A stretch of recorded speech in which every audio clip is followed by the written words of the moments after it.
Biology grade 10 FBISC domain human physiology. Biology grade 10 FBISC domain human physiology sub domain respiratory system के आज exercise करेंगे from NBF page number 45 to page number 48। ये सारे एसएलओज हैं जो respiratory system के साथ जाते हैं फ्रॉम FBISC। सबसे पहले हम लोग MCQs करेंगे ऑफ NBF बुक। तो सबसे पहला MCQ हमसे कहता है वन रीजन फॉर एम्फेसीमा इज। तो इसका आंसर है आप लोगों के पास स्मोकिंग। स्मोकिंग एम्फेसीमा की एक बहुत बड़ी रीज़न है। उसके बाद आप लोगों से अगला सवाल करता है in humans during expiration diaphragm is lowered and ribs are raised. तो ये मैंने जब कंदब की हम लोग एक्सरसाइज कर रहे थे तभी मैंने आप लोगों को बताया था कि उधर जो छोटी सी गलती थी हम लोगों ने समझनी है कि इंस्पायरेशन के वक्त आप लोगों की रिब्स आउटवर्ड जा रही होती हैं एंड आप लोगों के जो डायफ्राम है वो नीचे होता है, लोअर होता है। एंड जब आप लोगों की एक्सपायरेशन हो रही है तो आप लोगों के रिब्स इनवर्ट जा रहे हैं एंड डायफ्राम जो है वो आप लोगों के ऊपर आ रहा है, ऊपर की तरफ आ रहा है, रिलैक्स हो रहा है। तो ये वो कह रहे हैं कि both diaphragm and ribs are relaxed. तो ये इसका करेक्ट आंसर है क्योंकि डायफ्राम अगर लोअर होगा तो वो इंस्पायरेशन होगी। रिब्स रिलैक्स होते हैं, okay. Diaphragm is relax and ribs are lower. Ribs lower नहीं होते, रिब्स अंदर की तरफ जाते हैं। Both diaphragm and ribs are lower, तो गलत। So the innermost chamber of the respiratory system into which air can be drawn is। सबसे अंदर वाला जो चैम्बर होता है वो एल्वियोला है। उसके बाद what is the percentage of oxygen in expired air when a person is resting. यानी जब बॉडी एक नॉर्मल स्टेट के अंदर होगी तो उस वक्त उसकी ऑक्सीजन कितनी होती है। तो उसकी जो आप लोगों के पास ऑक्सीजन होती है दैट इज आपके पास 16%। 16%। उसके बाद है which process does not use energy release by respiration. तो इसका आंसर है diffusion of oxygen across the alveolar surface के कोई एनर्जी की जरूरत नहीं होती। उसके बाद which path does a molecule of oxygen take as it enters the body. तो सबसे पहले इधर आती है आप लोगों के पास ट्रैकिया, देन आप लोगों के पास आता है आप लोगों का bronchus, then bronchiole and then alveola. एक second, trachea, bronchiole, bronchus, alveoli. तो पहले ब्रोंकस आता है देन ब्रोंकियोल आता है। तो this one is the correct answer. When you inhale the diaphragm, जब भी आप लोग इनहेल करते हो डायफ्राम अपवर्ड मूव करता है और रिलैक्स हो जाता है, डोम शेप में आ जाता है। उसके बाद है respiration in living organisms always include. अगला आप लोगों के पास when you inhale the diaphragm relaxes and moves down. पहले हम लोगों ने पढ़ा कि एक्सहेलेशन के वक्त ये रिलैक्स नहीं करता, ये उस वक्त वो कॉन्ट्रैक्ट कर रहा होता है। एक्सहेलेशन के वक्त ये डाउन की तरफ मूव नहीं कर रहा होता, ये उस वक्त कॉन्ट्रैक्ट कर रहा होता है। बट इनहेलेशन के वक्त ये आप लोगों ने याद रखना है कि इसने रिलैक्स करना है एंड इसने नीचे की तरफ मूव करना है। Then respiration in living organisms always include energy release. उसके बाद the gas exchange portion of the human respiratory system is the alveoli. Then आप लोगों के पास है the disease involving breakdown of air sacs in the lungs is emphysema. Which blood vessels surround the alveoli. वैसे हम लोगों ने अपना जो कैपिलरी सिस्टम वाला हमारा चैप्टर उसके अंदर पढ़ेंगे but the answer is capillary. In asthma shortness of breath occurs due to constriction of bronchi, rupturing of alveolar walls, rupturing of bronchi walls। तो इसका आंसर आप लोगों के पास ये, ठीक है, पहला A option. The percentage of oxygen gas is inspired in 21% and in expired air is 16%। This difference is in the amount of oxygen gas is due to the storage of oxygen gas in lungs tissues, non-reactivity of oxygen gas with the blood, liberation of oxygen gas as a metabolic waste, utilisation of oxygen gas in energy production. उसके बाद जो हमसे इसका जो answer है आप लोगों के पास वो है utilisation of oxygen gas in energy production. क्योंकि एनर्जी बनने के लिए ये ऑक्सीजन आप लोगों के जो है ये 4 से 5% गिर जाती है। उसके बाद है which one of the following row best describes the action of different structures associated with the process of inhalation. तो इनहेलेशन के वक्त आप लोगों का डायफ्राम कॉन्ट्रैक्ट करता है, रिब मसल्स आप लोगों के कॉन्ट्रैक्ट करते हैं एंड जो रिब होती हैं वो रेज होती हैं। तो ये सी वाला इसका करेक्ट ऑप्शन है। उसके बाद है which row correctly describe the functions of a diaphragm, cilia and mucus in human gaseous exchange system. तो उन्होंने डायफ्राम को बोला contracts to cause breathing out. अच्छा, वो हमसे पूछे थे कि cilia and mucus in human exchange gaseous exchange system. तो ये देखो आप लोग अभी खुद समझने की कोशिश करोगे, जब डायफ्राम कॉन्ट्रैक्ट होगा तो कभी ब्रीदिंग आउट नहीं कर सकता, ब्रीदिंग इन ही करेगा। तो ये जब आप लोगों को समझ आ गई कि इसने ब्रीदिंग इन ही करनी है, तो जो आप लोगों के एक्स्ट्रा पार्ट है उनको आप लोगों ने एलिमिनेट कर देना है। इस तरह ए तो हो नहीं सकता क्योंकि उसमें ब्रीदिंग आउट हो रही है, एंड डी तो हो नहीं सकता क्योंकि उसमें ब्रीदिंग आउट हो रही है। देन आप लोग आगे देखो कि अब आप लोगों को पता है कि ये डायफ्रेम की दोनों बातें ठीक है अंदर। अब सीलिया जो होता है वो उसका काम, वो छोटे छोटे हेयर होते हैं, इन्होंने आगे पीछे मूव करना, तो उनका काम होता है कि उन्होंने म्यूकस को थ्रोट तक लेके जाना है, वो डस्ट को फिल्टर नहीं करते। ये जो म्यूकस होती है इसने डस्ट को फिल्टर करना होता है, तो इसका करेक्ट ऑप्शन आप लोगों के पास बी है। ठीक है, एमसीक्यूज हो गए, शॉर्ट क्वेश्चंस की तरफ बढ़ते हैं। सबसे पहला शॉर्ट क्वेश्चन है, how exchange of gases takes place in alveoli. इधर हम लोग एक एल्वियोलाई की डायग्राम देंगे, हम लोग बताएंगे कार्बन डाइऑक्साइड और ऑक्सीजन की ट्रांसफरेशन होती है वो किस डायरेक्शन में होती है, एंड देन हम लोग करेक्टरिस्टिक्स बताएंगे ऑफ एल्वियोलाई जिनकी वजह से गैस एक्सचेंज ईजी हो जाती है। तो इसका आंसर हम लोग कुछ इस तरह देंगे, इसकी सारी करेक्टरिस्टिक्स लिख दिए हैं कि एल्वियोलाई किस तरह किन करेक्टरिस्टिक्स की वजह से गैस एक्सचेंज कर पाता है, और CO2 जो है वो आरबीसीज की तरफ जाता है, एंड CO2 आरबीसीज से एल्वियोलाई की तरफ आता है, और O2 आप लोगों के एल्वियोलाई से आप लोगों के आरबीसीज तक जाता है। सारा डायग्राम बना दिए कि जो लाइनिंग के सेल्स होते हैं of capillaries end of alveoli उनके नाम क्या होते हैं, ऑक्सीजन किस डायरेक्शन में जा रही है, कार्बन डाइऑक्साइड किस डायरेक्शन में जा रही है। ये हमारे पास एल्वियोलाई की डायग्राम थी। उसके बाद हमारे पास दूसरा शॉर्ट क्वेश्चन है, what is the effect of exercise on the rate of breathing. तो इसका आंसर ये है कि जब आप लोग ज़्यादा एक्सरसाइज करते हो आप लोग के मसल ज़्यादा काम करना शुरू हो जाते हैं, एनर्जी की डिमांड ज़्यादा हो जाती है, सेलुलर एस्पिरेशन बूस्ट कर जाती है, और एज अ रिजल्ट आप लोग ब्रीदिंग फास्ट करना शुरू हो जाता है, आप लोग तेज से ब्रीथ करना शुरू हो जाते हो। आगे हमसे कहते हैं compare inspired and expired air. इसको हम लोग एक टेबल की फॉर्म में सॉल्व करते हैं। तो ये आ गया है मेरे पास वो टेबल। तो इधर सारी परसेंटेजेस दिखी हुई हैं इनहेल्ड और एक्सहेल्ड एयर के अंदर, यानी इंस्पायर्ड और एक्सपायर्ड एयर के अंदर, ये उसकी कॉम्पोजिशन है एयर की। बढ़ते हैं अगले क्वेश्चन की तरफ, क्वेश्चन नंबर 4। क्वेश्चन नंबर 4 हमसे कहता है, how viral infection like covid effect bronchi. इस सवाल के अंदर वो बेसिकली आप लोगों से ये पूछा है किस तरह बड़े बड़े इन्फेक्शन होते हैं सच एज कोविड-19 वो किस तरह आपके ब्रोंकाई को इफेक्ट करते हैं और आप लोगों को लंग की सारी बीमारियां पैदा कराते हैं। तो सबसे पहली ये बात है कि वो इन्फ्लेम कर सकते हैं आप लोगों के ब्रोंकाई को।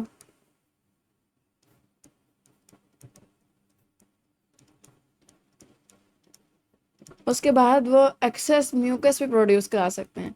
देखें, आपकी जो हवा है उसको मॉइस्चराइज रखने के लिए म्यूकस तो होता ही है आप लोगों के इन सारे एयरवेज के अंदर, लेकिन अगर ये एक्सेस में चला जाए तो आप लोगों के जो ब्रोंकाई है वो ब्लॉक हो सकती है। ठीक है, फिर आप लोग कर सकते हो कि थिनिंग या फिर नैरोइंग ऑफ ब्रोंकाई।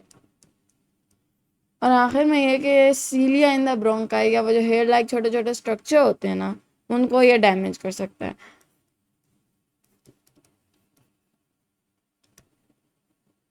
अब अगर इसने उन सीलिया को डैमेज कर दिया इन योर ब्रोंकाई तो आप लोगों के जो लंग के अंदर से म्यूकस और डस्ट को रिमूव करने वाले हेयर लाइक स्ट्रक्चर्स थे वही डैमेज हो गए। तो अब वो डस्ट रिमूव नहीं होगी, वो म्यूकस रिमूव नहीं होगा, एक तो आपकी ब्रोंकाई थिक हो जाएगी, ब्रोंकाई के जो लाइनिंग है वो थिक हो जाएगी और उसका जो रास्ता है वो नैरो हो जाएगा। ठीक है, अगर आप लोगों के पास ये ब्रोंकाई थी तो यहाँ पे म्यूकस की ढेर सारी लाइनिंग आ जाएगी। अब लाइनिंग थिक हो जाएगी, म्यूकस की लाइनिंग थिक हो जाएगी, एंड एयर के गुजरने का रास्ता आप लोगों के पास थिन हो जाएगा। तो सीरिया डैमेज हो गया तो अब ये म्यूकस भी बढ़ता जाएगा और अंदर जो आप लोगों के पास डस्ट है वो भी बाहर नहीं निकलेगी। तो एज अ रिजल्ट आप लोगों को कफिंग हो सकती है, स्नीजिंग हो सकती है, सारे आप लोगों को मसाइल हो सकते हैं। अगला आप लोगों से क्वेश्चन कहते हैं, what is the importance of breathing in fresh air. तो अगर हम बात करें कि फ्रेश एयर में ब्रीदिंग क्यों ज़रूरी है, इसकी इम्पोर्टेंस क्या है, कि ये ज़्यादा अच्छा क्यों समझा जाता है, तो इसमें सबसे पहले अगर हम लोग सबसे पहली बात करें तो let me take a brighter colour. ठीक है, अगर हम लोग सबसे पहले इसके अंदर बात करें तो इसके अंदर आप लोगों के पास हायर लेवल ऑफ ऑक्सीजन होते हैं।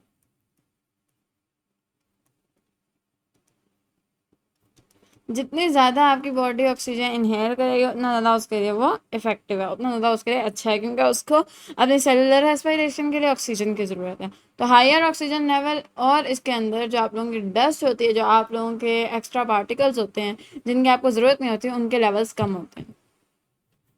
तो we can say fewer pollutants. और उसके बाद ये कि स्ट्रॉन्गर इम्यून सिस्टम। क्यों? क्योंकि जो फ्रेश एयर होती है ना, वो आप लोगों के वाइट ब्लड सेल्स को इफ़ेक्टिवली काम करने में हेल्प करती है। तो ये 3 पॉइंट्स थे। एक शॉर्ट क्वेश्चन आप लोगों के पेपर के अंदर 3 मार्क्स का आता है, तो उसके अंदर 3 पॉइंट्स आर इनफ। ठीक है, उसके बाद छठा हमारे पास जो शॉर्ट क्वेश्चन है वो है what is the importance of keeping nasal and oral cavity clear. तो इसके हमें क्लियर रखने में क्यों ये क्लियर रखना ज़रूरी है। तो इसका सबसे पहला पॉइंट हमारे पास है कि आप लोगों की जो फिल्ट्रेशन होती है ऑफ एयर वो इफ़ेक्टिव होती है। देखिए, अगर आप लोगों की नेज़ल कैविटी के जो हेयर लाइक हमारे पास वो हैं, हमारे पास एयर लाइक जो प्रोजेक्शंस हैं जिनको हम लोग सीलिया कहते हैं।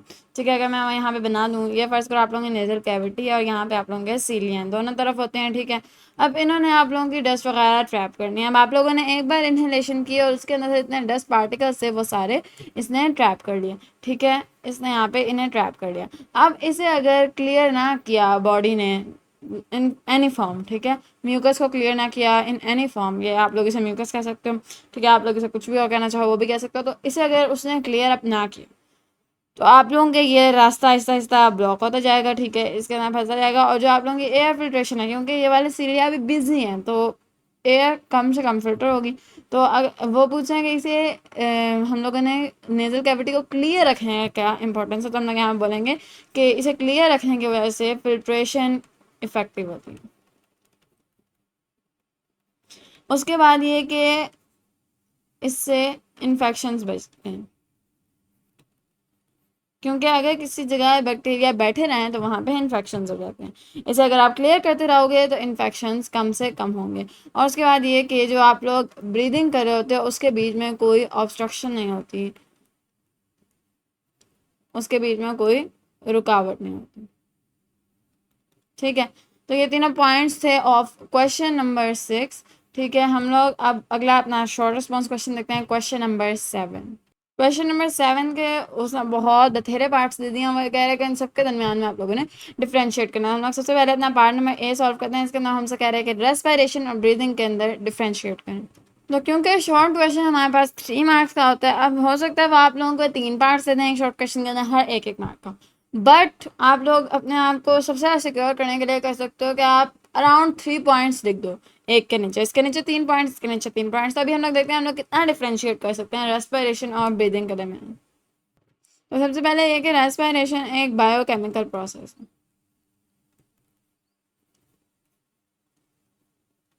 और ब्रीदिंग एक फिजिकल प्रोसेस है।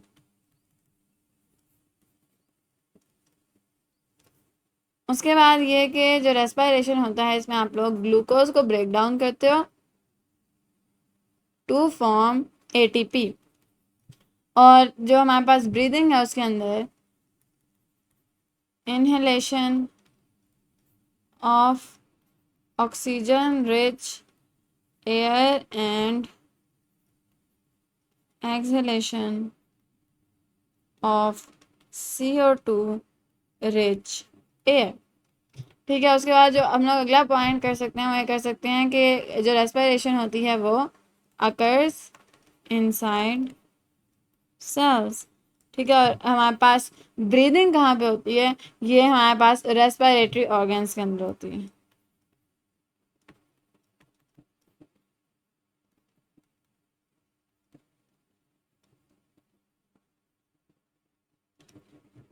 अगला पॉइंट जिसके बारे में हम लोग कर सकते हैं वो ये कि इसको एंजाइम्स की ज़रूरत होती है।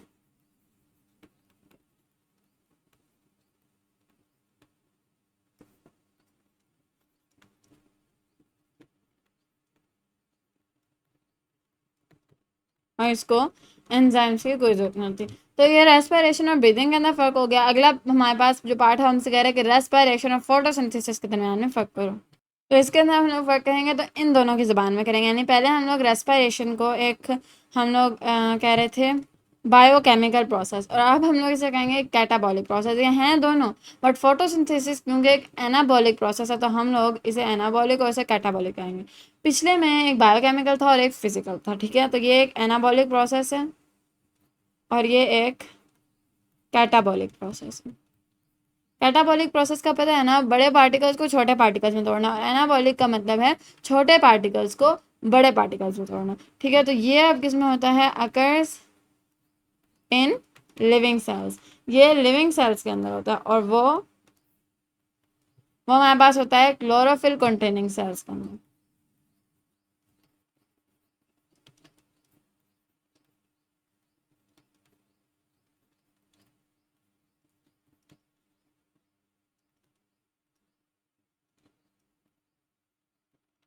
जितने छोटे छोटे पॉइंट्स आप लोगों को आते जाओ आप लोग करते रहो। एक के अंदर हम लोग इनकी इक्वेशन लिख देते हैं। तो इसकी इक्वेशन हमारे पास होगी कि glucose plus oxygen C6H12O6 plus oxygen के साथ हमेशा 6 लगा होता है। ये आप लोगों ने इक्वेशन याद कर लेनी है इन दोनों की, कि चाहे आप लोग बाद में बैलेंस कर लो, ठीक है, ये आप लोगों की अपनी मर्जी है, बट याद कर लेना बेहतर होता है। CO2 होता है, उसके बाद 6H2 होता है, फिर आखिर में एनर्जी होती है। आप लोग इसे ATP लिख सकते हो, एनर्जी लिख सकते हो। दूसरी इक्वेशन इसके बिल्कुल ऑपोजिट है, ठीक है, इसके अंदर 6H2 एनर्जी की जगह बस लाइट जा रही है, ठीक है, अंदर लाइट जाती है, फिर आप लोगों के पास वही ग्लूकोज और 6 ऑक्सीजन बनते हैं। ग्लूकोज नहीं लिखते, C6H12O6 लिख देते हैं, O6 प्लस 6O2। ये आप लोगों के पास इन दोनों के थर्ड पॉइंट्स हो गए। तो अब हम लोग गैस एक्सचेंज लिख लेते हैं। गैस एक्सचेंज किस तरह होता है, ठीक है, ये हमारे पास कंज्यूम्स, वही इक्वेशन को आप लोग बस जस्टिफाई कर रहे हो, ऑक्सीजन, और इधर आप लोग लिखो कंज्यूम्स कार्बन डाई ऑक्साइड। ठीक है, ये हो गया इनके चौथे पॉइंट। तो आप लोग कंज्यूम लिख रहे हो तो इसके साथ आप लोग रिलीज भी रख दो, and releases CO2 carbon dioxide and releases oxygen. ठीक है, ये हमारे पास रेस्पायरेशन और फोटोसिंथेसिस के दरमियान भी फ़र्क हो गया। अगला हमसे कहता है कि इनहेलेशन और एक्सहेलेशन के दरमियान में फ़र्क करो। तो इनहेलेशन और एक्सहेलेशन के दरमियान अगर हम लोग फ़र्क करें, सबसे पहला फ़र्क इसके अंदर यही होगा, the process of taking air in and the process of taking air out.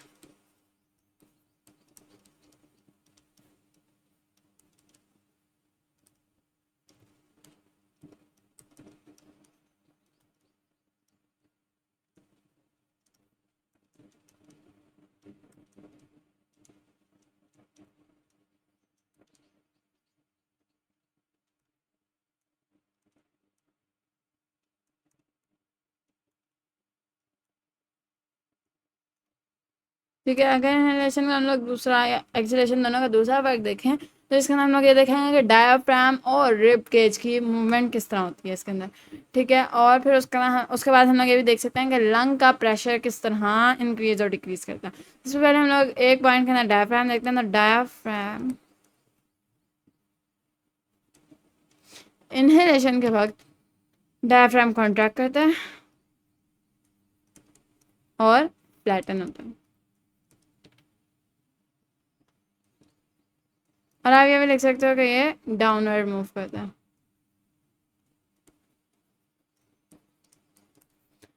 इसके अंदर आपका डायाफ्राम रिलैक्स करता है, डोम लाइक शेप में रिटर्न करता है। ठीक है, आप लोग इसे लिखोगे डोम शेप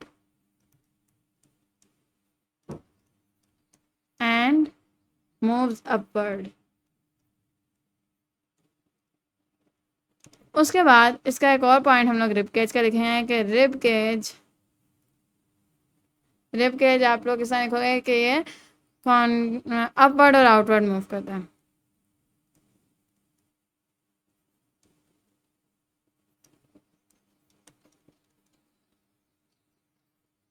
और इधर आप लोग लिखोगे कि rib cage moves downward and inward.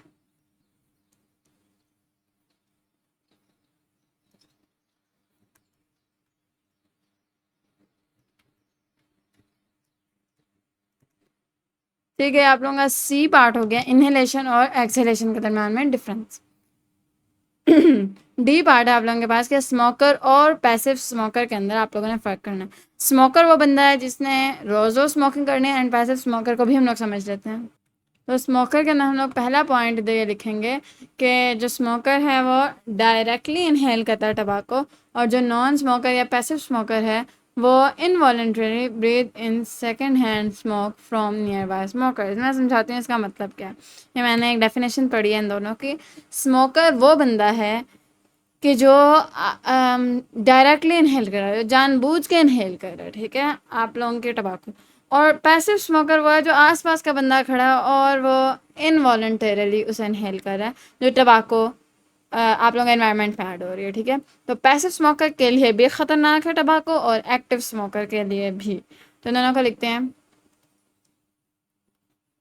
ये वॉलंटरली इनहेल्स टबाको। तो यहाँ पे हम लोग लिखेंगे इनवॉलंटरली, ठीक है, involuntarily breathes in second hand. ठीक है, इसका मतलब है कि जो नियर बाय स्मोकर्स हैं उनसे सेकेंड हैंड स्मोक के इनहेल करता है, ठीक है। ये इसका पहला पॉइंट हो गया। अच्छा, मैं भूल गई पिछले इनहेलेशन और एक्सहेलेशन के अंदर ना, मैं एक वाला पॉइंट भूल गई थी कि लंग का प्रेशर किस तरह इंक्रीज डिक्रीज करता है। वो मैं आप लोगों को कहता हूँ कि एक्सरसाइज करना है, भी डिटेल से पढ़ा के आई हूँ। अभी मैं उसको दोबारा से डिस्कस कर दूँगी। इनहेलेशन के वक्त आप लोगों के क्योंकि वॉल्यूम बढ़ जाता है तो प्रेशर डिक्रीज कर जाता है इनसाइड द लंग्स, और एक्सहेलेशन के वक्त तो प्रेशर इंक्रीज कर जाता है। तो वो वाला भी आप लोग पॉइंट ऐड कर लीजिएगा, ठीक है। अभी हम लोग स्मोकर और पैसिव स्मोकर की तरफ दोबारा आए तो ये मेन स्ट्रीम स्मोक इनहेल करता है,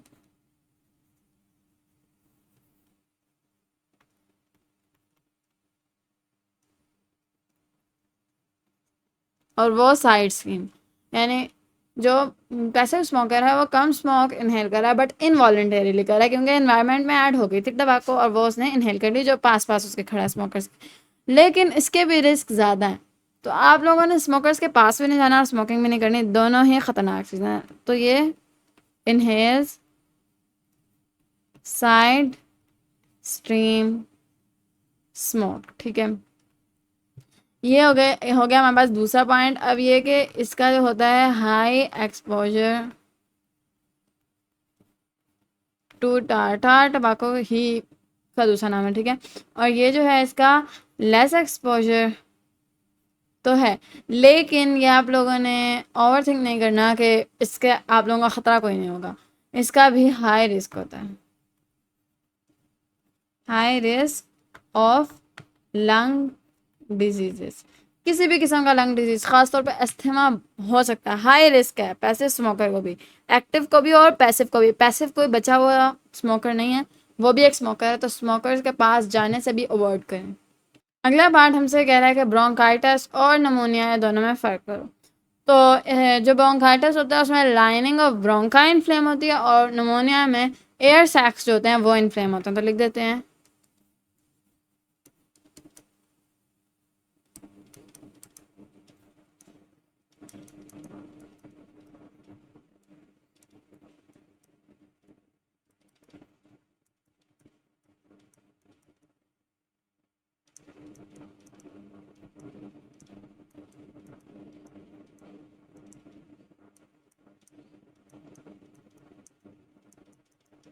इसका दूसरा पॉइंट देखें तो जो ब्रोंकाइटिस होता है ना वो वायरल इन्फेक्शंस कॉज करते हैं, और जो नमोनिया है वो बैक्टीरियल इन्फेक्शन, जैसे स्ट्रेप्टोकोकस नमोनिया हम लोगों ने एक बैक्टीरिया पढ़ा था जो नमोनिया कॉज करता था, और जो ब्रोंकाइटिस है वो वायरल इन्फेक्शंस कॉज करते हैं, और ये जो है ये लॉन्ग टर्म इरिटेशन होती है, ठीक है। अब वायरल इन्फेक्शन कौन से हैं, इनके अंदर स्मोकिंग आ सकते हैं। तो इधर हम लोग लिखेंगे कॉज्ड बाय, यानी वायरल इन्फेक्शन ब्रोंकाइटिस कॉज करेंगे।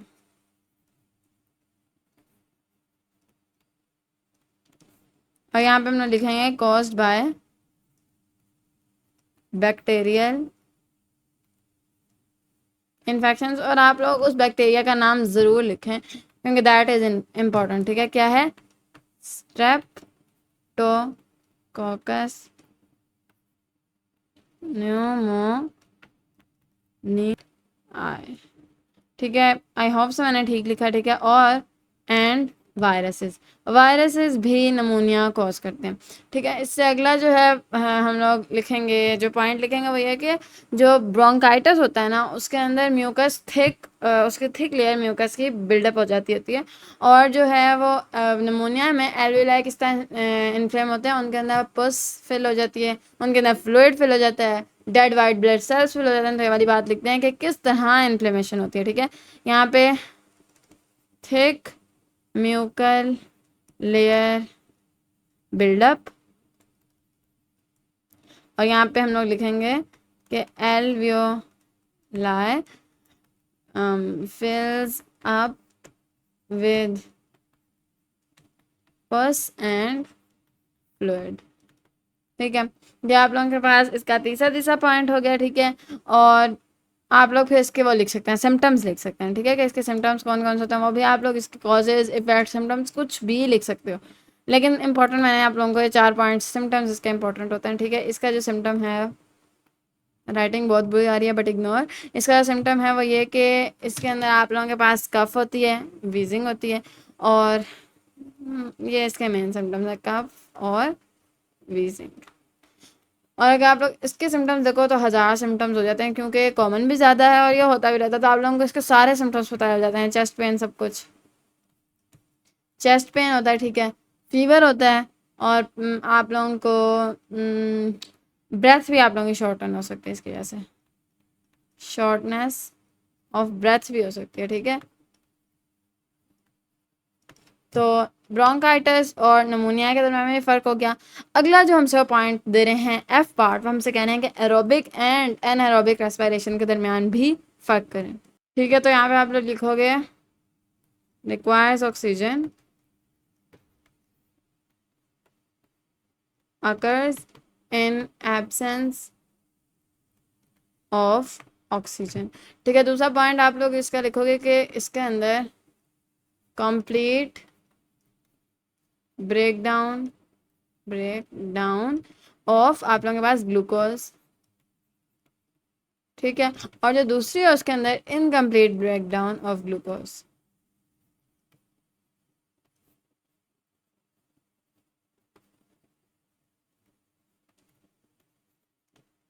ठीक है, ये आप लोगों के पास हो गए हैं 2 पॉइंट्स। इसका तीसरा पॉइंट ये कि जो आप लोगों के पास एरोबिक रेस्पिरेशन है उसकी यील्ड हाईली इफेक्टिव होती है, और जो आप लोगों के पास एनारोबिक रेस्पिरेशन है उसकी यील्ड इनइफेक्टिव होती है। तो आप लोग इससे लिखोगे हाईली इफेक्टिव यील्ड।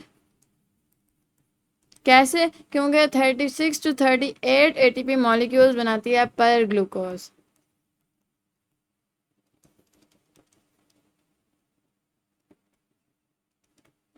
मॉलिक्यूल्स पर ग्लूकोज, और यहाँ पे ये इनइफेक्टिव है, सिर्फ 2 एटीपी मॉलिक्यूल्स बनाती है पर ग्लूकोज, हाईली इनइफेक्टिव।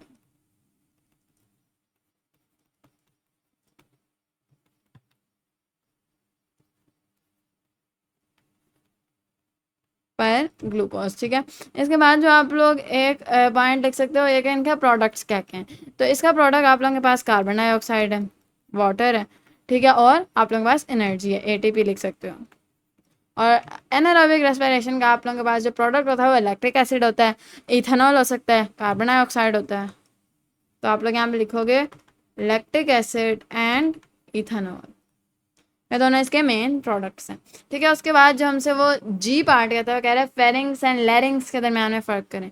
ये जो डिफ्रेंशिएट वाले क्वेश्चन है ना पेपर में बहुत कॉमन है और ये इंपॉर्टेंट भी ज़्यादा होते हैं। जी पार्ट की तरफ चलते हैं। अब फेरिंग्स और लैरिंग्स में फ़र्क क्या है? ये दोनों ही आप लोगों के रेस्पिरेटरी ट्रैक के पार्ट्स हैं और ऊपर नीचे आते हैं, यानी आगे पीछे ही होते हैं। तो इन दोनों का हम लोग रोल पढ़ेंगे, ठीक है, और इनका जो कॉमन नेम है, यानी फेरिंग्स और लैरिंग्स तो आप लोग साइंस की ज़बान में कहते हो ना, इनका वरना कॉमन नेम आप लोग जो कहते हो, आप लोगों के फेरिंग्स जो होता है आप लोग उसे अपना थ्रोट कहते हो, गला कहते हो, एंड लैरिंग्स को आप लोग अपना वॉइस बॉक्स कहते हो। तो इसे इसका कॉमन नेम क्या है आप लोगों का? कॉमन नेम इसका आप लोगों के पास थ्रोट और इसका कॉमन नेम आप लोगों के पास है वॉइस बॉक्स। ठीक है, ये इनका कॉमन नेम हो गया, ये तो पहला डिफरेंस हो गया। ठीक है, ये डिफरेंस आप लोग कह सकते हो या इनको समझने के लिए बात कर सकते हो, लेकिन आप लोग डिफरेंस के अंदर लिख सकते हो। ठीक है, अब इन दोनों का रोल क्या है। जो फेरिंग्स है आप लोगों के पास वो एक कॉमन पाथवे है फूड और एयर दोनों के लिए। ठीक है, फूड ने उतरना है एसोफेगस की तरफ और एयर ने उतरना है लेरिंग्स की तरफ, समझ आए। यानी जब हम लोग डाइजेस्टिव सिस्टम पढ़े थे हम लोगों ने पता था, हम लोगों ने पढ़ा था कि आप लोगों का जो फूड है फेरिंग्स है एसोफेगस में उतरता है और एयर आप लोगों के फेरिंग्स है लेरिंग्स में उतरती है।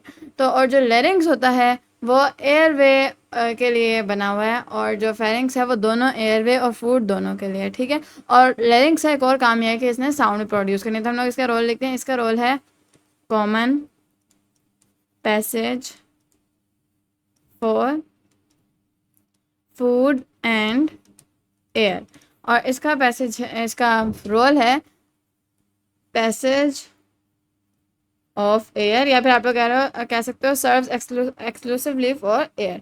ठीक है, सिर्फ एयर के लिए है। और एक और इसका काम क्या है कि ये प्रोड्यूस करता है साउंड को, जो आप लोग बोलते हो ना वो यहाँ से आप लोग बोलते हो। इसलिए आप लोग एनिमेशंस देख सकते हो ऑन यूट्यूब, तो आप लोगों को मिल जाएंगे, उधर आप लोगों को पता चलेगा किस तरह लिरिक्स आप लोग बोलते हो, क्योंकि हमारा BSLO नहीं है तो वी वांट स्टडी। ठीक है, उसके बाद फेरिंग्स आ गए हम लोग, फेरिंग्स और लिरिक्स आ गए हम लोग एक और डिफरेंस पढ़ें तो ये कि वोकल कॉर्ड्स जो होती हैं ना वो लिरिक्स के अंदर होती हैं और फेरिंग्स के अंदर नहीं होती हैं। एक छोटा सा डिफरेंस है, इसी तरह का है कि उससे प्रोड्यूस होती है साउंड, तो वोकल कॉर्ड्स यहाँ पे होती हैं। ठीक है, वोकल कॉर्ड्स असल में साउंड प्रोड्यूस करनी है। ठीक है, यहाँ पे आप लिख लो वोकल कॉर्ड्स आर प्रेजेंट और यहाँ पे आप लिख लो नो वोकल कॉर्ड्स। तो यही इनके बड़े बड़े, ठीक है, ज़रा ज़्यादा इंपॉर्टेंट 3 डिफरेंसेस है, इतना काफ़ी हो जाएंगे आप लोगों के 3 नंबर लेने के लिए। ठीक है, उसके बाद हमारा H पार्ट है, वो हमसे कह रहा है ग्लोटिस और एपिग्लोटिस में फ़र्क करो। ये भी ऊपर नीचे आने वाले 2 पार्ट्स हैं और ये डाइजेस्टिव सिस्टम के होते हैं। मैं अपने अल्फाज वापस लूँगी, ये डाइजेस्टिव सिस्टम का हिस्सा नहीं है। आई एम रियली सॉरी, मैं समझाती हूँ असल में है क्या। होश आप लोगों के वाला एरिया नज़र आ रहा होगा, ये आप लोगों के, अगर ये आप लोगों के लेरिंग्स एंड ट्रैकिया है ना इस जगह पे, तो यहाँ पे आप लोगों की जाती है आप लोगों के फूड का रास्ता। ठीक है, यहाँ पे आप लोगों के पास अपना फेरिंग्स है। ठीक है, और यहाँ पे ये नीचे लेरिंग्स है। यहाँ पे आप लोगों के पास होता है ग्लोटिस, एक फिजिकल स्पेस, और उसके ऊपर आप लोगों के पास एक मस्कुलर आप लोगों के पास ढक्कन टाइप चीज़ है, इसका आप लोग एपिग्लोटिस कहते हो, यानी ग्लोटिस के ऊपर। ये एपिग्लोटिस तब बंद हो जाए फूड यहाँ पे आता है, ताकि फूड ट्रैकिया में ना उतर जाए, ये इधर जाए नीचे टू योर एसोफेगस। तो ट्रैकिया के ऊपर है आप लोगों का ग्लोटिस और ग्लोटिस के ऊपर है आप लोगों का एपिग्लोटिस। ठीक है, तो ये असल में आप लोगों के रेस्पिरेटरी ट्रैक के दोनों हिस्से हैं और ये तब बंद हो जाता है ताकि फूड को एसोफेगस में उतारा जा सके, जो एसोफेगस आता है इन योर फेरिंग्स। ठीक है, अब हम लोग इन दोनों के दरम्यान में डिफ्रेंशिएट करते हैं। ठीक है, तो इसे हम लोग कहेंगे एक फिजिकल स्पेस और इसे हम लोग कहेंगे एपिग्लोटिस को एक मस्कुलर इलास्टिक फ्लैप। ठीक है, जिसने फ्लिप फ्लैप होना है वो आप लोगों का एरिया, उसे हम लोग फ्लैप कह रहे हैं। ठीक है, और यहाँ पे हम लोग बोलेंगे ग्लोटिस क्या है, एक नैरो ओपनिंग है, a narrow opening on top of trachea. Trachea के ऊपर एक नैरो ओपनिंग है। ठीक है, और इसे आप लोग कहोगे अ लीफ शेप्ड, ये एक लीफ के शेप का होता है। ठीक है, इसलिए मैंने इसे यूँ कहा अ लीफ शेप स्ट्रक्चर। आप लोगों को जिसकी तरह का दिखता है उसकी तरह का कहते हैं, बट आई थिंक लीफ की तरह, तो लीफ शेप इसे हम लोग स्ट्रक्चर कहेंगे, जो कि ग्लोटिस के ऊपर है। ठीक है, ये ट्रैकिया के ऊपर है, इसे हम लोग कहेंगे पोजिशनड अबव ग्लोटिस। ठीक है, एपी का मतलब ही ऊपर है, तो ग्लोटिस के ऊपर। ये हो गए इन दोनों के दूसरे पॉइंट, और हम लोग तीसरा पॉइंट कर लेते हैं कि जो ग्लोटिस है वो एयर को फेरिंग से ट्रैकिया जाने की इजाज़त देता है और एपिग्लोटिस फोल्ड होता है ताकि फूड ट्रैकिया में न उतर जाए।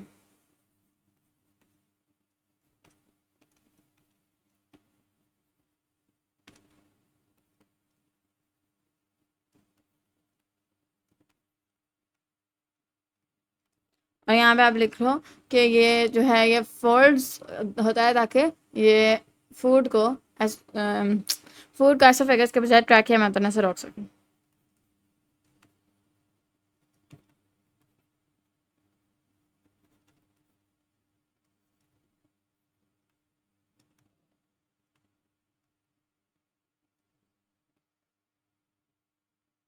ठीक है, हमारे पास H पार्ट हो गया। आई पार्ट के अंदर हमसे कहते हैं कि ब्रोंकाई और ब्रोंकियोल्स के अंदर फ़र्क करें। तो अब इन दोनों में फ़र्क पड़ता है। सबसे पहले ये कि लार्ज होते हैं, लार्जर होते हैं या स्मॉलर होते हैं। इनका जो डायमीटर होता है ना,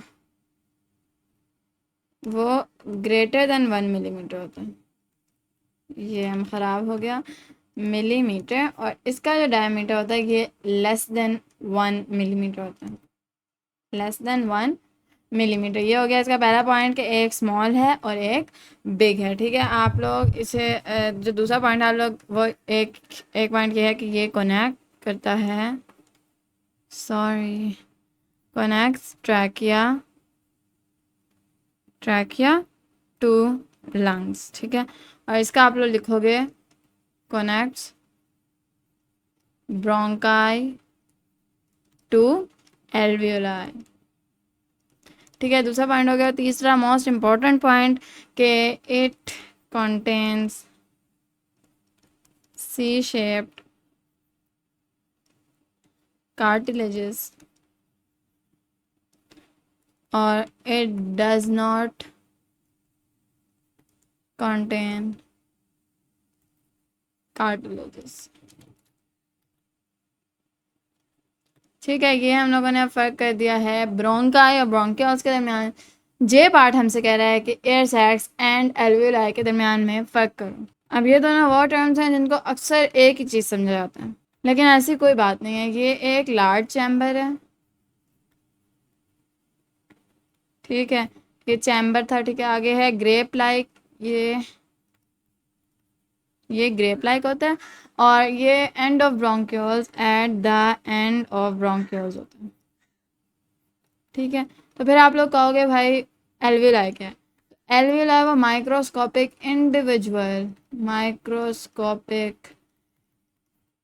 इंडिविजुअल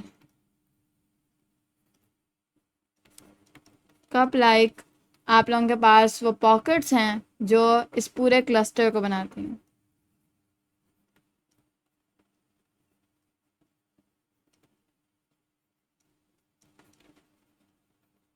ठीक है, तो एल्वियोलाई ढेर सारे इकट्ठे होके एयर सैक्स बनाते हैं। उसके बाद फंक्शन दोनों का क्या है कि जो एयर सैक्स है ना, वो सेंट्रल हॉल में, यानी वो क्या काम करते हैं, वो बहुत ज़्यादा इंडिविजुअल पॉकेट्स को कंटेन करते हैं।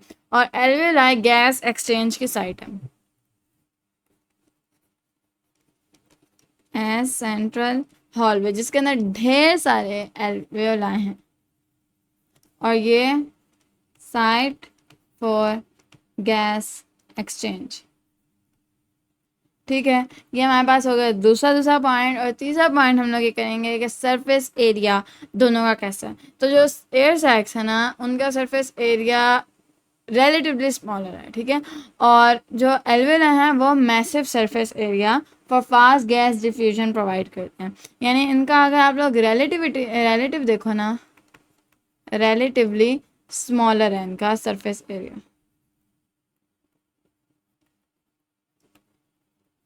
और चूंकि एल्वियोलाई छोटे छोटे पॉकेट्स होते हैं, उनके अंदर ढेर सारे होते हैं, तो ये provide surface area for effective gas exchange. तो ये हो गए हमारे 3 पॉइंट्स, और इंशाल्लाह इसके ऊपर हमारे 3 नंबर पूरे होंगे। ठीक है, उसके बाद हमारे पास लास्ट पार्ट इसका क्या कह रहे हैं कि ऑक्सी हीमोग्लोबिन और कार्बोक्सी हीमोग्लोबिन में फ़र्क होता है। इनके नामों से इनका फ़र्क वाज़ेह है। ठीक है, तो इन दोनों में फ़र्क क्या है, हम लोग सबसे लिखेंगे ये फॉर्म्स व्हेन, हीमोग्लोबिन को मैं ना ऐसे लिख देती हूँ। ठीक है, ये हीमोग्लोबिन का मैंने शॉर्ट फॉर्म बनाया, असल में नहीं है, बाइंड्स विद ऑक्सीजन। ठीक है, एंड ये जो है ये फॉर्म्स व्हेन, अच्छा अब ये कार्बन डाइऑक्साइड के साथ हीमोग्लोबिन नहीं अटैच होना, ये आप लोगों ने याद रखना है कि binds with carbon monoxide CO2 नहीं, कार्बन मोनोऑक्साइड CO। तो ये जो होती है ये हाईली अनस्टेबल होती है। ये अनस्टेबल होती है, इजीली O2 को रिलीज कर देती है टू योर टिश्यूज। ठीक है, और ये हाईली स्टेबल है, ये स्ट्रॉन्ग ग्रिप रखती है ऑन कार्बन मोनोऑक्साइड। ठीक है, इसकी नॉर्मल एफिनिटी है, या आप लोग कह सकते हो परफेक्ट अफिनिटी है फॉर O2। अफिनिटी का क्या मतलब है? ग्रिप। यानी O2 के लिए इसकी परफेक्ट है, क्योंकि O2 ने आखिर को टिश्यूज के पास जाना है, तो अनस्टेबल भी है, बट O2 के लिए परफेक्ट अफिनिटी है। और इसके लिए आप लोग ये कहोगे कि 200 टाइम्स स्ट्रॉन्गर देन O2, यानी high, very high affinity. Affinity on CO यानी carbon monoxide 200 times more than of O2, यानी जितनी ये अफिनिटी ना, इससे 200 टाइम्स मोर एफिनिटी है कार्बन मोनोऑक्साइड के लिए। क्यों? क्योंकि ऑक्सीजन तो हेल्दी होती है ना, अगर ये रिलीज होकर टिश्यूज के पास जाए, वो तो इसका काम है, जाना तो ऑक्सीजन है टिश्यूज के पास ही है, but this is highly dangerous. तो इसके ऊपर पक्की ग्रिप रखनी है ताकि इसे इजीली बॉडी से रिमूव किया जा सके, ये यहाँ वहाँ टिश्यूज के अंदर एंटर ना हो। This is highly dangerous. इसी वजह से इसकी एफिनिटी ज़्यादा है, इसी वजह से इसके ऊपर हीमोग्लोबिन बहुत ज़्यादा अपनी ग्रिप रखती है। ठीक है, क्वेश्चन नंबर 7 हो गया। क्वेश्चन नंबर 8 की तरफ बढ़ते हैं, शॉर्ट क्वेश्चन। अच्छा, क्वेश्चन नंबर 8 हमसे पूछ रहा है कि नोज से ब्रीथ करना माउथ से ब्रीथ करने से ज़्यादा हेल्दी है, क्यों? कभी कभी आप लोगों को कोई इस तरह का सिचुएशन आ सकता है कि आप लोगों को माउथ से ब्रीथ करना पड़े, वरना नॉर्मली आप लोग अपनी नोज से ब्रीथ कर रहे हो, और साथ में कभी कभी आप लोग अपने माउथ की हेल्प लेते हो, जो आप लोगों की नाक बंद हो या किसी सिचुएशन के बायस बंद हो रही हो, तो आप लोग फिर अपने माउथ के ज़रिए ब्रीदिंग करते हो।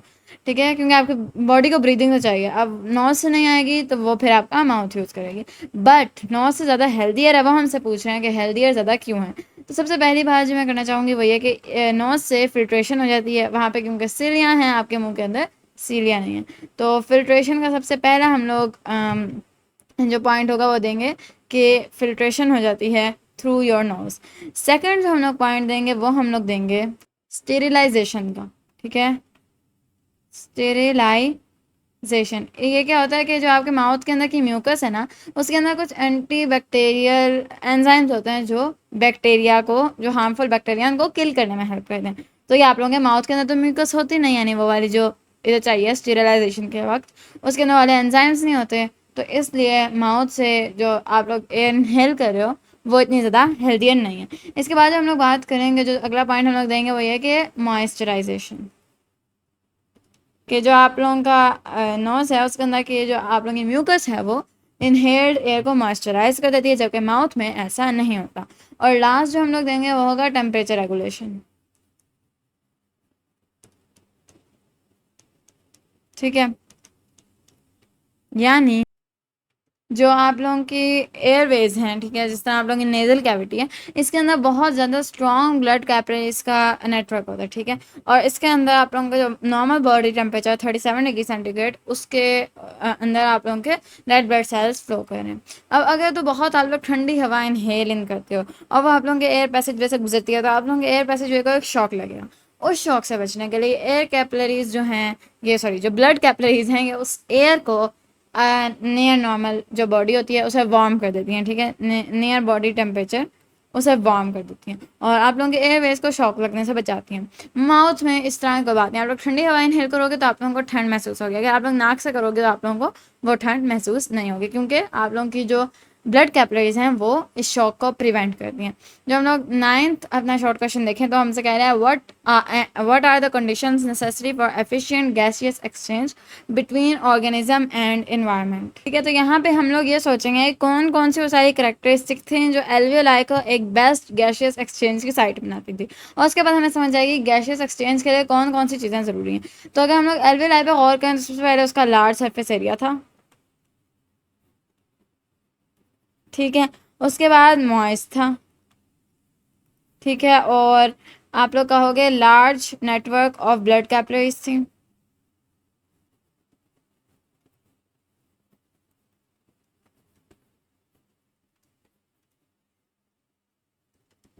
और थिन वॉल्ड बैरियर था। ठीक है, ये सारी चीज़ें डिफ्यूजन ऑफ गैस को आसान बनाती थी, इसी वजह से एल्वियोलाई जो था वो आप लोगों की बेस्ट साइट थी फॉर गैसियस एक्सचेंज।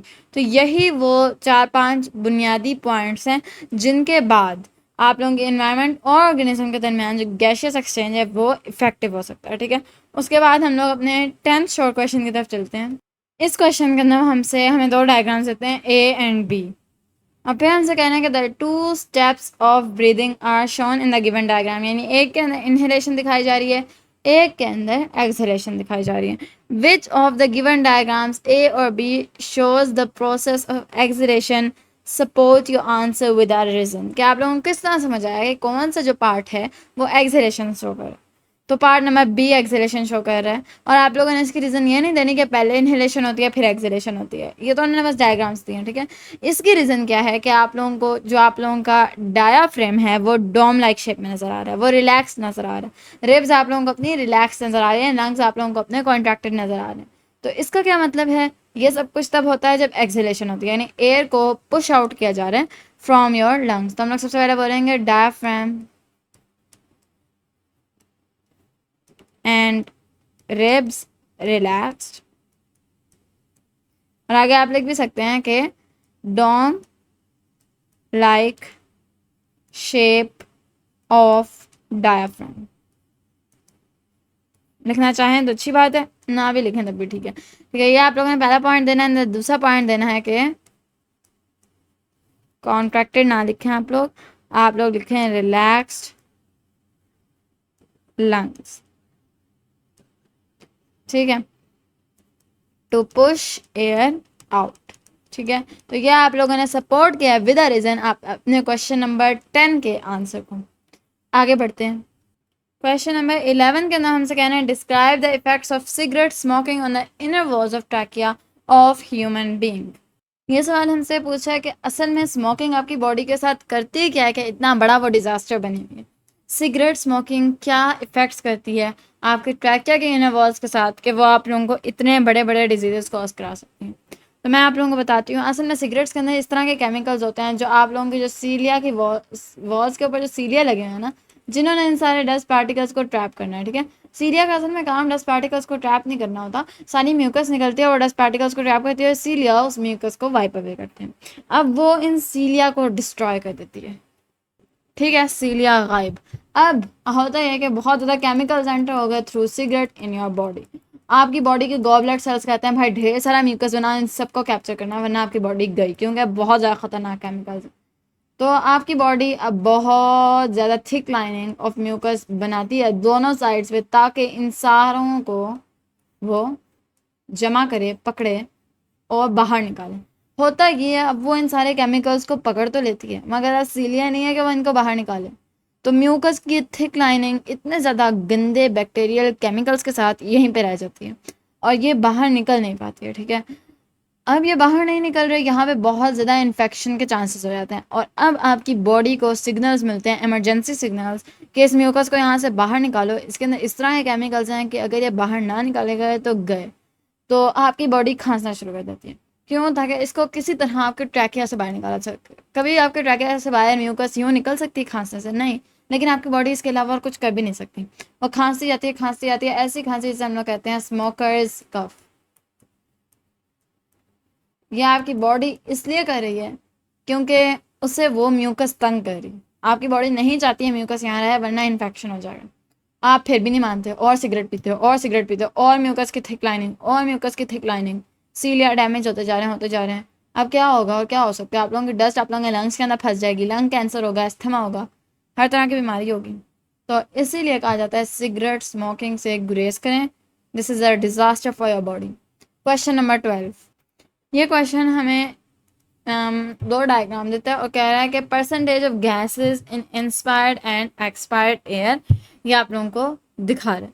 तो कह रहा है आइडेंटिफाई 1 2 एक्स वाई एंड जी। ठीक है, तो 1 2 को अगर हम लोग आइडेंटिफाई करें तो मैं तो आइडेंटिफाई कर लूँगी, आप लोगों ने खुद करना है। मैं 1 को इंस्पायर्ड एयर कहने लगी हूँ, 2 को एक्सपायर्ड एयर कहने लगी हूँ। अभी मैं सबकी रीज़न भी आप लोगों को देती हूँ। ठीक है, और एक्स को मैं कहने लगी हूँ कार्बन डाइऑक्साइड। ठीक है, वाई को मैं कहने लगी हूँ यू नो व्हाट N2, और जी को मैं कहने लगी हूँ O2। वजह बताऊँ, 1 इंस्पायर्ड इसलिए क्योंकि इसमें एक्स अप्रॉक्सीमेटली 0 है, और अप्रॉक्सीमेटली 0 क्या होता है? 0.04% होती है ऑफ कार्बन डाइऑक्साइड। तो मैंने इसे इंस्पायर्ड एयर कहा क्योंकि एक्सपायर्ड एयर में कोई भी चीज़ आप लोगों की अप्रॉक्सीमेटली 0 नहीं होती। और मैंने एक्स को कार्बन डाइऑक्साइड इसलिए कहा क्योंकि वो इसमें बहुत ज़्यादा कम है और इसमें थोड़ा सा आगे। वाई को मैंने इसलिए N2 कहा क्योंकि वाई 79% यानी N2 79% of both the gases होता है, दोनों में इक्वल होता है, ठीक है।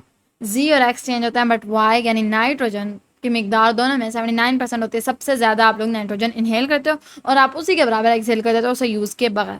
और जी को मैंने O2 कहा क्योंकि वही रह गया था, और O2 थोड़ा सा कम होता है, यानी 21 से 16 तक जाता है। तो मैंने इसे लेवल कर दिया, ठीक है। क्वेश्चन नंबर 12 हो गया। क्वेश्चन नंबर 13, क्वेश्चन नंबर 13 हमें कहता है कि figure shows a healthy lung and a diseased lung, यानी एक हेल्दी लंग है और बी एक डिजीज लंग है। Identify the disease and affected part of the lung. तो डिजीज यहाँ कौन सी हो सकती है, गेस करें। एम्फिसिमा, जिसे मैंने बताया था कि कभी हम लोग अंडू नहीं कर सकते, एक बार हो गया तो। This is emphysema. और इसके अंदर कौन सा आप लोगों का इफेक्टेड पार्ट है, एल्वियोलाई।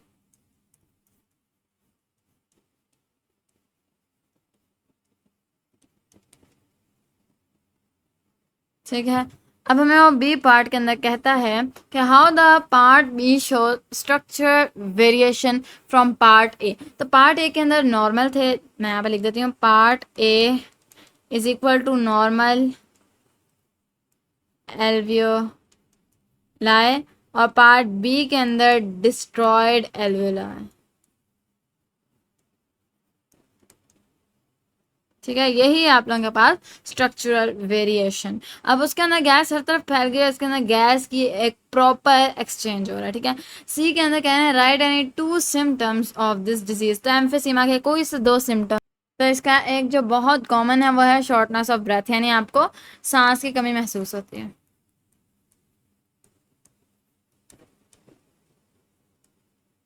और एक और उन्होंने हमसे पूछा है, तो एक और हम लोग लिख देते हैं कि कफ एंड वीजिंग।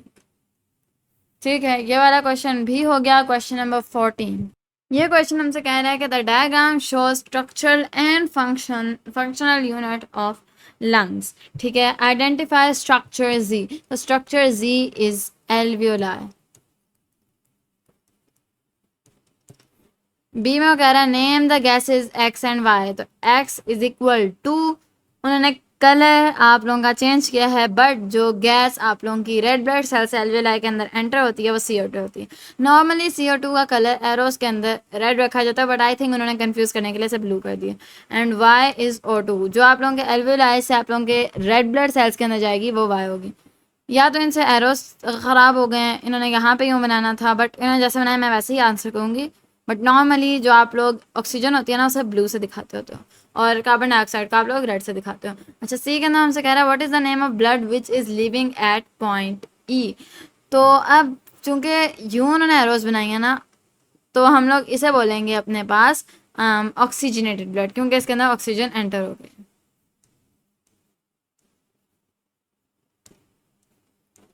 ठीक है, अब थोड़ा सा कलर एरर है, बट मैं उसी तरह लिखूंगी इस तरह एरोस शो की गई। तो ये वाला क्वेश्चन हो गया। अगले क्वेश्चन की तरफ चलते हैं। क्वेश्चन नंबर 15 हमसे कह रहा है कि how nose and nasal cavity function in filtering incoming air. तो यहाँ पे एक से दो इम्पोर्टेंट मिथ्स और अहम पॉइंट्स हम लोग नोट डाउन करेंगे। मिथ्स का मेरा मतलब यहाँ पे यूनिवर्सल फॉल्स थिंग्स नहीं है, यहाँ मेरा मतलब ये है कि जो लोग समझते हैं, ठीक है, जो नए नए पढ़ने वाले साइंस के स्टूडेंट समझते हैं, वो एक दो मिथ्स हम लोग यहाँ पे इसी क्वेश्चन के अंदर हम लोग पढ़ेंगे। सबसे पहले हम लोग ये पढ़ेंगे नोज और नेजल कैविटी फंक्शन किस तरह करते हैं फिल्टरिंग इनकमिंग एयर के वक्त। तो सबसे पहले ये कि नेजल हेयर्स, ठीक है। तो आप लोग ये कहोगे कि मैं इतनी देर से सीलिया सीलिया लगी हुई थी, अब मैं नेजल हेयर शुरू हो गई। तो nasal hair are not equal to cilia. Nasal hair वो बड़े हेयर हैं जो आप लोगों को नज़र आते हैं इन योर नोज, और ये ट्रैप करते हैं बड़े पार्टिकल्स को, जो अनवांटेड पार्टिकल्स होते हैं, लाइक डस्ट एंड पोलन, ठीक है।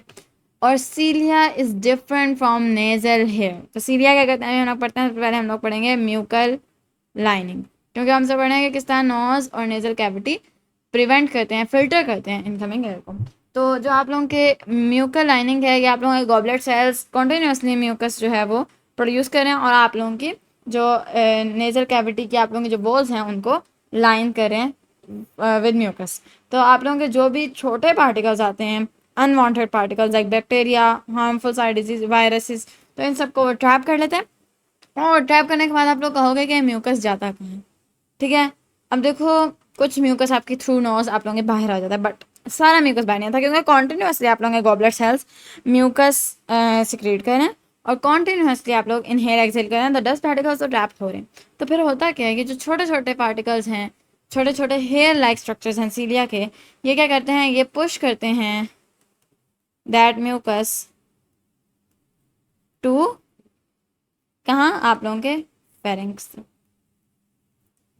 आप लोग का व्हाट, ये क्या बात हुई, आप लोगों के जो सीलिया हैं वो आप लोगों के म्यूकस को पीछे आप लोगों के फेरिंग्स तक धकेल देते हैं। यस, वो धकेल देते हैं और फेरिंग्स के बाद आप लोग इसे सॉलो कर जाते हो, या आप लोगों के स्टमक में चला जाता है और स्टमक एसिड में ये घुल मिल के आखिर को या आप लोगों के ईजस्ट हो जाता है, या फिर आप लोग कह सकते हो कि एक्सक्रीट हो जाता है, ठीक है। तो आप लोगों के फेरिंग्स में जाता है, देन आप टू योर स्टमक जाता है, आप लोग इसे सॉलो कर लेते हो, तो आप लोग यहाँ पे लिखो सॉलो, ठीक है। ये वो नई बात थी जो आप लोगों को पता चली कि सीलिया का असल में काम आप लोगों के बैक्टीरिया को ट्रैप करना नहीं होता, इसका काम आप लोगों के म्यूकस को स्वॉलो कराना होता है, ठीक है। और दूसरी बात आप लोगों को ये पता चली जो समझा जाता है कि nasal hair is equal to cilia, no, cilia को आप लोग देख नहीं सकते, they are microscopic hair like projections, और नेजल हेयर को आप लोग देख पाते हो। नेजल हेयर माइक्रोस्कोपिक नहीं होते, मैक्रोस्कोपिक होते हैं, मैक्रोस्कोपिक पार्टिकल्स को ही यानी बड़े पार्टिकल्स को ही ट्रैप करते हैं, और सीलिया छोटे पार्टिकल्स को ट्रैप करता है और उनको फेरिंग्स तक लेके जाता है, आप लोग उसे स्वॉलो कर लेते हो एंड देन ये ई जैसे एक्सक्रीट हो जाते हैं।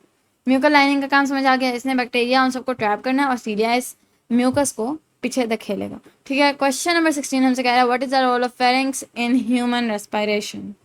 तो फेरिंग्स का क्या काम होता है इन योर रेस्पिरेशन, इसके हम लोग सबसे तीन पॉइंट लिखेंगे, ठीक है। सबसे पहला जो हम लोग पॉइंट लिखेंगे, हम लोग लिखेंगे कि डुअल पाथवे है बोथ फॉर फूड एंड ये एयर, ठीक है। और दूसरी बात जो हम लोग लिखेंगे वो लिखेंगे कि इट वार्म्स द एयर, यही वो जगह है जहाँ पे एयर वार्म्स होती है, वार्म अप होती है। यहाँ पे ब्लड कैपिलरीज का एक वास्ट नेटवर्क है जिसके थ्रू आप लोगों की जो एयर है वो वार्म अप होती है। और तीसरी बात हम लोग लिखेंगे it protects your air pathway, किस तरह, थ्रू एपिग्लॉटिस, खाने को आपके एयर पाथवे के अंदर दाखिल नहीं होने देती। क्वेश्चन नंबर 16 हो गया है, that was the last question of short question answers. तो लॉन्ग क्वेश्चन आंसर्स की तरफ बढ़ते हैं।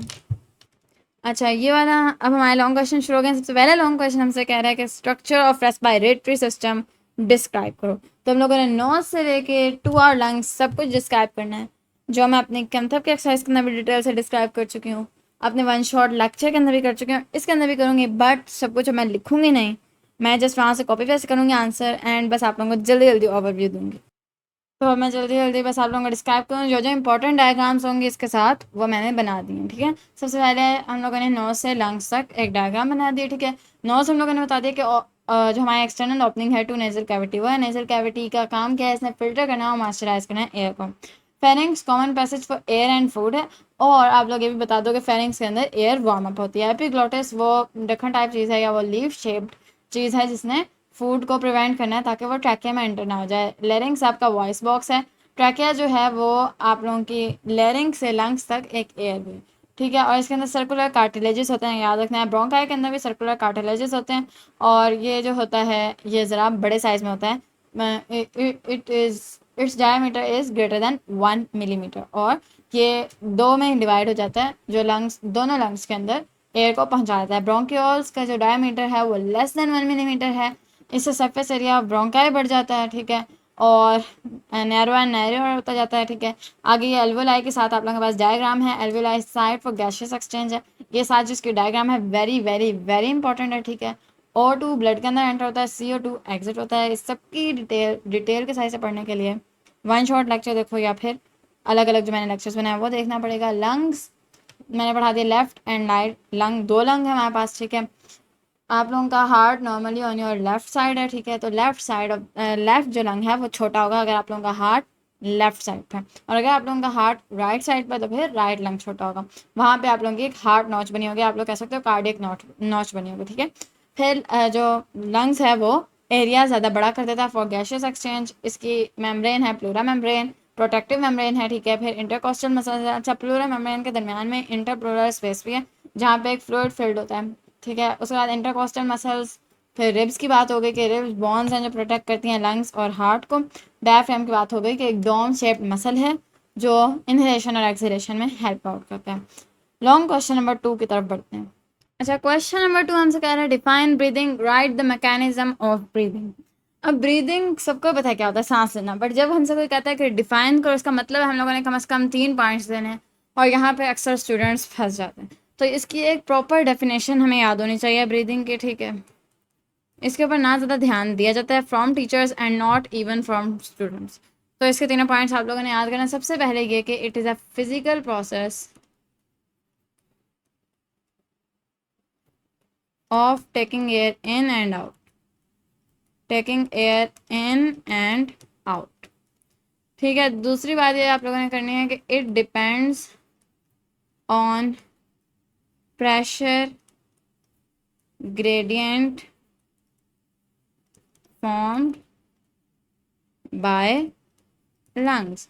आप लोगों ने तीसरी बात ये करनी है कि it is the first step of respiration. इन तीनों बातों के बाद कोई आपका एक भी नंबर नहीं काट सकता, और ये एक प्रॉपर डेफिनेशन है ऑफ ब्रीदिंग। मैं कह रही हूँ ब्रीदिंग सबको ही पता है कि सांस लेना, बट इसको डिफाइन करना एक थोड़ा सा ट्रिकी काम है, ठीक है। उसके बाद मैकेनिज्म ऑफ ब्रीदिंग के अंदर हम लोग इनहेलेशन और एक्सहेलेशन विद डायग्राम्स बताएंगे। तो मैंने दोनों चीज़ें ले आई हूँ जो मैं आप लोगों को पहले पढ़ाती आ रही हूँ कि इनहेलेशन रिब्स का एक्सपैंड करना और डायफ्राम का एक्सपैंड करना है, और इसके रिजल्ट में लंग्स एक्सपैंड करते हैं, उनके अंदर एयर भर जाती है। और एक्सहेलेशन रिब्स का रिलैक्स करना और डायफ्राम का रिलैक्स करना है, डायफ्राम वापस डोम लाइक शेप में आता है और लंग्स भी कंप्रेस होती हैं और एयर को आउट पुश कर देती हैं, ठीक है। तो ये इन दोनों की डायग्राम है। लॉन्ग क्वेश्चन नंबर 2 भी हमारा हो गया। Long question number 3। अच्छा, नेक्स्ट क्वेश्चन एक बहुत ही ज़्यादा कॉमन और फ्रीक्वेंटली पूछा जाने वाला क्वेश्चन है कि composition of inspired and expired air में फ़र्क करो।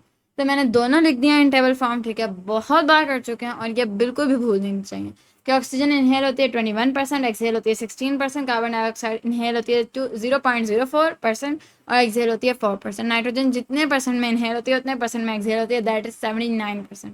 और बाकी तीनों वेरिएबल हैं, ठीक है, इनहेल्ड में। और जब हम लोग H2O को एक्सेल आउट करें तो वो सेचुरेटेड अमाउंट में होता है। और टेम्परेचर क्यों सेचुरेटेड अमाउंट में होता है? क्योंकि अंदर जाके भी उसे म्यूकस से मॉइस्चराइजेशन मिल जाती है एयर को। और टेम्परेचर अबाउट बॉडी टेम्परेचर हो चुका होता है क्योंकि ब्लड कैपिलरीज वार्म अप कर देती हैं आपकी एयर को, चाहे वो कोल्ड भी हो। और जो डस्ट होती है वो बहुत कम एक्सेल आउट होती है। क्यों? क्योंकि म्यूकस के अंदर फंस चुकी होती है और पहले ही swallow हो चुकी होती है। डन। ये वाला क्वेश्चन भी हो गया। Question number 4 and I think the last question of this chapter, वो भी कर लेते हैं। अगला क्वेश्चन हमसे कहता है सिम्टम्स, कॉजेज और ट्रीटमेंट बताने हैं इन पांचों के। सबसे पहले हम लोग अपना पार्ट नंबर 8 डिस्कस करेंगे, दैट इज ब्रोंकाइटिस। तो ब्रोंकाइटिस की डेफिनेशन ये है कि this is a disease that results in inflammation of bronchi. इसके आगे इसकी डायग्राम है। कॉज इसका स्मोकिंग है, ठीक है, यानी सिगरेट पीना। और सिम्टम्स इसके शॉर्टनेस ऑफ ब्रेथ है और कफ है, वीजिंग है।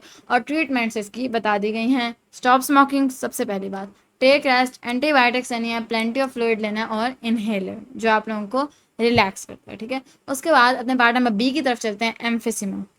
अच्छा, एम्फिसीमा की बात करें तो ये जो होता है ये डिजीज़ होता है, इसके अंदर आप लोगों के एल्वुलाई डिस्ट्रॉय हो जाते हैं। इसके symptoms breathlessness, difficulty in walking, climbing stairs, ये सारी चीज़ें, और कफ, ठीक है। इसके कॉजेज में भी मेजर कॉज है आप लोगों का स्मोकिंग, और माइनर कॉज है डस्ट, पॉलन, एयर पोल्यूशन। और इसकी treatment, you can't undo this disaster, ठीक है। और सबसे बेहतर, यानी अगर आप लोग ट्रीटमेंट इसके करना चाहते हो, सबसे इसमें जो इफेक्टिव काम है वो ये कि आप लोग स्मोकिंग छोड़ दो, तो इससे ज़्यादा डिज़ास्टर होने से बच जाएगा। उतना डिज़ास्टर जितना हो गया, I am really sorry to say it, but you can't undo that disaster, ठीक है। ये हमारे पास बी पार्ट हो गया। सी जो हमारी प्रॉब्लम है वो देखते हैं। पार्ट नंबर सी हमारा था निमोनिया। निमोनिया क्या होता है? Inflammation of alveoli. इसके अंदर एल्वियोलाई डिस्ट्रॉय नहीं होता, इन्फ्लेम होता है। इसके सिम्टम्स फीवर, चेस्ट पेन, कफ, हेडेक, सोर थ्रोट, नोजिया यानी वॉमिटिंग, और डायरिया जो कि आप लोगों की डाइजेस्टिव डिजीज है, ठीक है। कॉज इसका क्या होता है? बैक्टीरिया, जैसे हम लोग कहते हैं स्ट्रेप्टोकोकस निमोनिया, ठीक है। ये एक सबसे ज़्यादा मेजर कॉज है, ये बैक्टीरिया होता है, ठीक है, और ये निमोनिया कॉज करता है। और इसकी ट्रीटमेंट एंटीबायोटिक्स यानी मेडिकेशंस हैं, ये इसकी ट्रीटमेंट है, ठीक है। इसके बाद जो अगला हमारे पास डी है वो है एस्थमा। एस्थमा के शॉक्स होते हैं, ठीक है, ये सडन होता है, एकदम टाइट हो जाते हैं आप लोगों के एयरवेज, सॉरी, एकदम आप लोगों के एयरवेज टाइट हो जाते हैं। और इसके जो कॉजेज हैं वो pollen, dust, feathers from pillows, cold air, exercise है, बट जो मेजर कॉज है वो स्मोकिंग है। और इमोशनल डिस्टर्बेंस की वजह से भी आप लोगों को एस्थमा कॉज हो सकता है, क्योंकि इमोशनल जब आप लोग डिस्टर्ब होते हैं तो कुछ हार्मोन सिक्रीट होते हैं, कुछ हार्मोन रिलीज होते हैं जो कि इस तरह की बीमारियां कॉज कर सकते हैं। और आप लोगों को एक और बात बताऊं कि asthma is totally dependent on your genetics, क्योंकि शॉक्स होते हैं, आप लोगों की एयरवे ज़्यादा सेंसिटिव होती हैं तो आप लोगों को शॉक्स सकते हैं, ये जेनेटिक्स पर डिपेंड करता है। इसलिए इसकी ट्रीटमेंट मेडिकेशंस के अलावा कुछ नहीं। जब आप लोगों को शौक आए तो आप लोगों ने वाली मेडिकेशन लेनी होती है, वरना आप लोग कभी भी इसे परमानेंटली ख़त्म नहीं कर सकते। आप लोग कह सकते हो there is no permanent cure, ठीक है, बट जब आए इसके शॉक्स तो मेडिकेशन होती हैं इसके लिए। और इसके सिम्टम्स क्या हैं? शॉर्टनेस ऑफ ब्रेथ, वीजिंग और टाइटनेस ऑफ चेस्ट। अब मैं वीजिंग करी, मैं सोच रही पता नहीं आप लोगों को पता भी है वीजिंग क्या होता है कि नहीं। तो वीजिंग जब आप लोग सांस ले रहे हो तो एक्सहेल करते हो ना अब आप लोग एयर को, अभी तो आप लोगों को कोई आवाज़ नहीं आती, बट वीजिंग के वक्त आप लोगों को एक विसल की तरह की साउंड आती है, ये वो वीजिंग का मतलब है कि जब आप लोग एक्सहेल करो तो आप लोगों को एक विसल टाइप आवाज़ आती है, उसे हम लोग वीजिंग कहते हैं, ठीक है। हमारे पास जो पांचवा और लास्ट पार्ट है of this last long question वो है लंग कैंसर। लंग कैंसर एक माइटोटिक एरर है, ये इसका cause tobacco smoking major cause, ठीक है, और डस्ट और एयर पोल्यूशन हमारे पास माइनर कॉजेज में से। सिम्टम्स इसके थिकनिंग ऑफ ब्रोंकाई है और लॉस ऑफ सीलिया, ठीक है, सीलिया लॉस हो जाता है। अब इसकी ट्रीटमेंट थोड़ी सी डिफिकल्ट होती है बट होती सही है, ठीक है। अब जब भी आप लोगों को कैंसर होता है ना किसी भी बॉडी के एरिया में, तो वहाँ के सेल्स के अंदर एरर आ गया, अब वो माइटोटिकली डिवाइड होते जा रहे हैं। तो उस कैंसर को परमानेंटली ख़त्म करने के लिए ना आप लोगों को उस एरिया को रिमूव करना होता है, ठीक है। किसी भी एरिया में आप लोगों को कैंसर हो गया, आप लोगों को उस एरिया को रिमूव करना पड़ेगा। हाथ में कैंसर हो गया, हाथ को रिमूव करो, पाँव में कैंसर हो गया, पाँव को रिमूव करो। जो आप लोग बाकी तरीके इस्तेमाल करते हो वो टेम्परेली उस कैंसर को ख़त्म तो कर देंगे बट कभी भी परमानेंटली नहीं। तो परमानेंटली ख़त्म करने के लिए आप लोगों को उस एरिया को रिमूव करना पड़ेगा। आप लोगों को लंग कैंसर हुआ है, अगर आप लोगों को एक लोब में हुआ है यानी एक छोटे से हिस्से में हुआ है किसी लंग के, तो हम लोग फिर लोबेक्टोमी करते हैं, जिसके अंदर वो वाला लोब, वो ख़ास लोब जिसके अंदर आप लोगों को कैंसर हो रहा है वो रिमूव कर दिया जाता है। फिर अगर आप लोगों को एक पूरे लंग के अंदर, ठीक है, मसला आ गया है, तो लोब लोब हम लोगों ने पढ़ा है कि एक लंग के पास 3 लोब होते हैं, बड़े वाले लंग के पास, और छोटे वाले लंग के पास 2 लोब होते हैं। तो लोब के अंदर अगर आपको मसला है तो लोबेक्टोमी होता है। अगर आप लोगों के पास आप लोगों को फुल लंग के अंदर मसला है तो न्यूमोनेक्टोमी होता है, ठीक है, सॉरी, न्यूमोनेक्टोमी होता है। और अगर आप लोगों को लोब से भी किसी छोटे पार्ट के अंदर कैंसर हो गया है तो फिर सेगमेंटेक्टोमी होता है, ठीक है, इसके अंदर वो छोटा पार्ट रिमूव करा दिया जाता है। By the way smoking is the main cause of every lung cancer और एवरी लंग डिजीज़, ठीक है। स्मोकिंग को अवॉइड करना ज़रूरी है हमारे लिए। बाकी ये वाली एक्सरसाइज यहाँ पे ख़त्म हो गई है, होप सो आप लोगों को समझ आई होगी। मिलते हैं अगली एक्सरसाइज में, तब तक के लिए अल्लाह हाफिज़।